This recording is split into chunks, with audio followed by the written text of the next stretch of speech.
श्रावण सोमवार व्रत कथा। प्राचीन काल में अमरपुर नाम का एक नगर था। उस नगर में एक बहुत धनी व्यापारी रहता था। उसका व्यापार कई नगरों में फैला हुआ था और सभी लोग उसका बहुत सम्मान करते थे। लेकिन इतना धन और सम्मान होने के बाद भी वो मन ही मन दुखी रहता था, क्योंकि उसके कोई संतान नहीं थी। पुत्र प्राप्ति की इच्छा से वो व्यापारी हर सोमवार उपवास रखकर भगवान शिव की पूजा करता था। शाम को वो शिव मंदिर जाकर घी का ओम दीपक नमः जलाता शिवाय। और भक्ति भाव से ओम पूजा नमः। करता।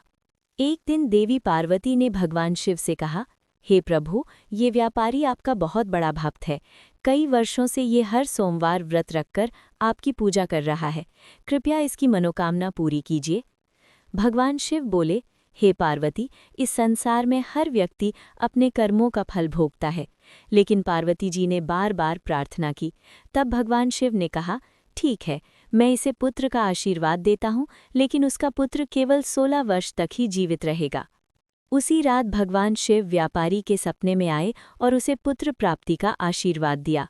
कुछ समय बाद व्यापारी के घर एक सुंदर पुत्र का जन्म हुआ। उसका नाम अमर रखा गया। जब अमर 12 वर्ष का हुआ तब उसे शिक्षा के लिए वाराणसी भेजा गया। उसके साथ उसका मामा दीपचंद भी गया।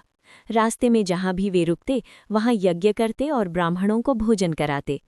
एक दिन वे एक ऐसे नगर पहुँचे जहाँ राजा की पुत्री का विवाह हो रहा था। दूल्हा एक आंख से काना था, इसलिए उसके पिता चिंतित थे। उन्होंने एक योजना बनाई और अमर को दूल्हा बनाकर राजकुमारी चंद्रिका से विवाह करा दिया। विवाह के बाद अमर ने सच्चाई राजकुमारी की ओढ़नी पर लिख दी कि वो शिक्षा के लिए वाराणसी जा रहा है और असली दूल्हा काना है। ये पढ़कर राजकुमारी ने उस युवक के साथ जाने से मना कर दिया और राजा ने उसे महल में ही रहने दिया। उधर अमर वाराणसी में पढ़ाई करने लगा। जब उसकी आयु 16 वर्ष हुई तब उसने एक यज्ञ कराया। यज्ञ के बाद रात में सोते समय उसकी मृत्यु हो गई। उसका मामा दीपचंद बहुत रोने लगा। उसी समय भगवान शिव और माता पार्वती वहां से गुजर रहे थे। पार्वती जी ने रोने की आवाज़ सुनी और शिव से उस युवक को जीवन देने की प्रार्थना की। पार्वती जी के आग्रह पर भगवान शिव ने अमर को फिर से जीवन दे दिया। शिक्षा पूरी करने के बाद अमर वापस अपने नगर लौटने लगा। रास्ते में वो फिर उसी नगर में गया जहां उसका विवाह हुआ था। राजा ने उसे पहचान लिया और अपनी पुत्री चंद्रिका को उसके साथ विदा कर दिया। जब अमर अपने घर पहुंचा तब उसके माता पिता बहुत खुश हुए।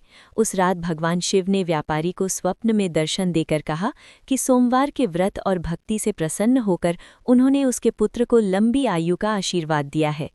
शास्त्रों में कहा गया है कि जो स्त्री पुरुष श्रावण मास के सोमवार को श्रद्धा से व्रत रखते हैं और ये कथा पढ़ते हैं, उनकी सभी मनोकामनाएं भगवान शिव की कृपा से पूरी होती हैं।